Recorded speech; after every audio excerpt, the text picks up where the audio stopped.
السلام علیکم ورحمۃ اللہ وبرکاتہ۔ اعوذ باللہ من الشیطان الرجیم، بسم اللہ الرحمن الرحیم۔ آیت نمبر 92۔ وما کانا، اور نہیں ہے، لمؤمن، کسی مومن کے لیے، ان یقتلا، کہ وہ قتل کرے، مؤمنا، کسی مومن کو، الا خطأً، مگر غلطی سے، ومن قتلا، اور جس نے قتل کیا، مؤمنا، کسی مومن کو، خطأً، غلطی سے، فتحریر، تو وہ آزاد کرے، رقبتن، ایک غلام، مؤمناتن، مسلمان، ودیتن، اور مسلمتن جو ہے وہ ہے خون بہا، اور ودیتن ادا کرے، الی اہلہ، اس کے گھر والوں کو، الا، مگر یہ کہ ان یصدقوا، کہ وہ خود ہی معاف کر دیں، یعنی کہ گھر والے کہیں کہ ہمیں خون بہا نہیں چاہیے، کیونکہ بہت سارے لوگ ایسے ہوتے ہیں جو یہ کہتے ہیں کہ ہمیں اپنے مقتول کا خون کے پیسے نہیں چاہیے، ہم اس کے خون کو بیچنا نہیں چاہتے، یہ ہماری غیرت کے خلاف ہے۔ فَإِن كَانَ، پس اگر، من قومن، اس قوم سے ہو، عدوٍ، جو تمہاری دشمن ہے، لکم، تمہاری، وہو مؤمن، اور وہ خود مومن ہو، یعنی کہ جس کو قتل کیا گیا ہے وہ بندہ مومن ہو، فتحریر، تو آزاد کرے، رقبۃ مؤمنۃ، ایک مومن غلام، ایک مسلمان غلام۔ وَإِن كَانَ، اور اگر، من قومن، وہ ایسی قوم سے ہو، بینکم، کہ تمہارے درمیان، وبینہم، اور ان کے درمیان، میثاق، معاہدہ ہو چکا ہے، فدیتم، تو وہ فدیہ ادا کرے یا خون بہا دے، مسلمتن، الی اہلہ، اس کے گھر والوں کو، وتحریر، اور آزاد کرے، رقبۃ مؤمنۃ، ایک مومن غلام۔ فمن لم یجد، پس جو کوئی نہ پائے، فصیام، تو روزے رکھے، شہرین، 2 ماہ کے، متتابعین، لگاتار، توبۃ من اللہ، یہ اللہ کی طرف سے توبہ ہے، وکان اللہ، اور اللہ تعالیٰ، علیما، حکیما، جاننے والا اور حکمت والا ہے۔ اس آیت کے بہت سارے شان نزول ہیں، وہ سارے کریڈیبل ہیں ماشاءاللہ۔ وہ روایات میں بتاتے ہیں کہ یہ آیت اس لیے نازل ہوئی۔ یہاں پر قتل خطا کی بات ہو رہی ہے۔ قتل خطا کسے کہتے ہیں؟ ایسا قتل جو غلطی سے ہو جائے۔ حضرت عائشہ صدیقہ رضی اللہ تعالیٰ عنہ روایت کرتی ہیں کہ جب غزوہ احد ہو رہا تھا اور مسلمانوں نے کافروں کو شکست دے دی اور کفار بھاگ گئے، تو جو دستہ اوپر پہاڑی پر تھا وہ یہ سمجھا کہ مسلمان جیت چکے ہیں، تو وہ حضور کی اجازت کے بغیر نیچے آ گیا۔ اب جب درہ خالی ہو گیا تو شیطان نے اونچی آواز سے اعلان کیا کہ اے کافرو، درہ خالی ہو گیا ہے، واپس آ کے مسلمانوں کو پیچھے سے حملہ کرو۔ تو انہوں نے پیچھے سے حملہ کیا اور مسلمانوں کا نقصان ہوا۔ اب جب وہ پیچھے سے حملہ ہوا تو وہاں پہ حضرت حذیفہ کے والد حضرت یمان بھی تھے جو کہ مسلمان تھے، اور ابھی ان کے اسلام لائے ہوئے زیادہ عرصہ نہیں ہوا تھا، تو بہت سارے لوگوں کو ان کے اسلام کی خبر نہیں تھی۔ تو جب حضرت حذیفہ کے والد پر لوگوں نے حملہ کیا اور تیروں اور تلواروں کی بارش شروع ہوئی، تو حضرت حذیفہ نے پکار کے کہنا شروع کر دیا، انہیں چھوڑ دو، یہ میرے والد ہیں، یہ مسلمان ہیں۔ لیکن کسی بھی شخص نے ان کی آواز نہیں سنی، شور بہت زیادہ تھا، کوئی ان کی پکار کو جان نہیں سکا، اور حضرت یمان بھی اس حادثے میں شہید ہو گئے، اور یہ قتل خطا تھا، مسلمان جانتے نہیں تھے۔ پھر اس آیت کا ایک اور شان نزول یہ ہے کہ حضرت ابو درداء رضی اللہ تعالیٰ ایک لشکر میں جا رہے تھے، تو راستے میں قضائے حاجت کے لیے رکے۔ جس جگہ پر رکے تو وہاں پر انہوں نے جو بکریاں تھیں ان کو ایک سائڈ پہ کیا، اور وہاں پہ ایک شخص کو دیکھا جو کہ اپنی بکریاں چرا رہا تھا۔ تو آپ نے اس شخص کو وارننگ ہی نہیں دی کہ میں جہاد کے لیے آیا ہوں یا میں کافروں سے جنگ کے لیے آیا ہوں، تو اس شخص نے، جس کا نام روایات میں موجود نہیں ہے، اس نے لا الہ الا اللہ کہا۔ تو چونکہ وہ مسلمان نہیں تھا، لیکن جب اس نے یہ کلمہ پڑھ لیا تو حضرت ابو درداء نے بلند آواز سے کہا کہ تو اپنا جھوٹا ایمان اپنی جان بچانے کے لیے میرے سامنے ظاہر کر رہا ہے، حالانکہ تو کافر ہے، میں جانتا ہوں۔ یہ کہتے ہوئے آپ نے اس کو قتل کر دیا۔ اب وہ شخص مسلمان ہو چکا تھا، آپ نے اس کا ریوڑ لیا، ہانگتے ہوئے مدینہ چلے گئے۔ تو یہ واقعہ ان کے ضمیر پر بوجھ تھا۔ آپ نبی کریم صلی اللہ علیہ وسلم کی بارگاہ میں حاضر ہوئے، عرض کرنے لگے، یا رسول اللہ، میرے دل پہ بوجھ ہے، میں آپ کے ساتھ شیئر کرنا چاہتا ہوں۔ تو حضور نے فرمایا، عرض کرو۔ تو جب انہوں نے کہا کہ یا رسول اللہ، ایک شخص کو میں نے فلاں علاقے میں دیکھا اور اس نے اپنا ایمان اس انداز سے ظاہر کیا کہ وہ میری تلوار سے بچ جائے، اور میں اس کے جھوٹے ایمان پر یقین نہیں لایا اور میں نے اس کو قتل کر دیا۔ تو حضور نے فرمایا، ابو درداء، کیا اسلام لا الہ الا اللہ کے علاوہ بھی کسی چیز کا نام ہے؟ جب اس نے اپنا اسلام ظاہر کر دیا تو تمہیں بات کر دینی چاہیے تھی، تمہیں اس کو معاف کر دینا چاہیے تھا، تمہیں اس سے بات کرنی چاہیے تھی۔ تو انہوں نے کہا یا رسول اللہ اب میرا کیا بنے گا؟ تو حضور نے فرمایا لا الہ الا اللہ کہنے والے کا کیا بنے گا؟ پھر انہوں نے عرض کیا یا رسول اللہ میرا کیا بنے گا؟ پھر حضور نے یہی بات فرمائی کہ لا الہ الا اللہ کہنے والے کا کیا بنے گا؟ یعنی کہ حضور نے اس بات کو پسند نہیں فرمایا کہ کوئی لا الہ الا اللہ کہے اور تو اسے کافر سمجھتے ہوئے قتل کر دے۔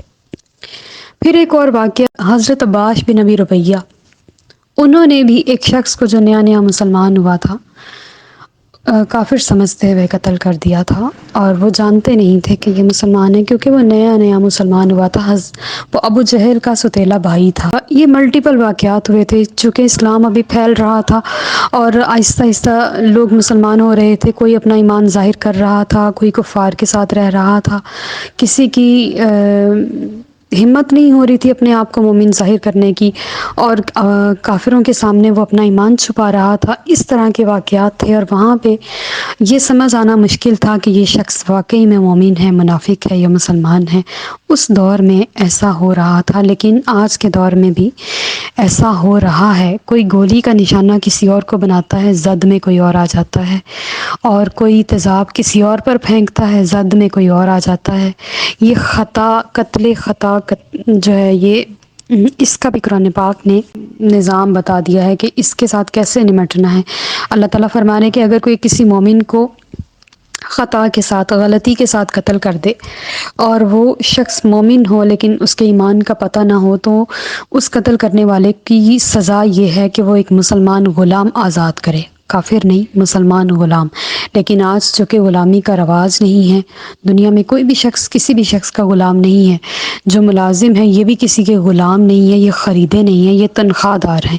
ایسے ہی اداروں میں ہیں، ایسے ہی گھروں میں ہیں، ایسے ہی ہسپتالوں میں ہیں، ایسے ہی ہر جگہ پر ہیں، تو وہ سب تنخواہ دار ملازم ہیں، وہ غلام نہیں ہے۔ غلام وہ ہوتا ہے کہ جس کو کوئی شخص ایک ہی بار خرید لے اور پھر اس کے ساتھ جو چاہے سلوک کرے۔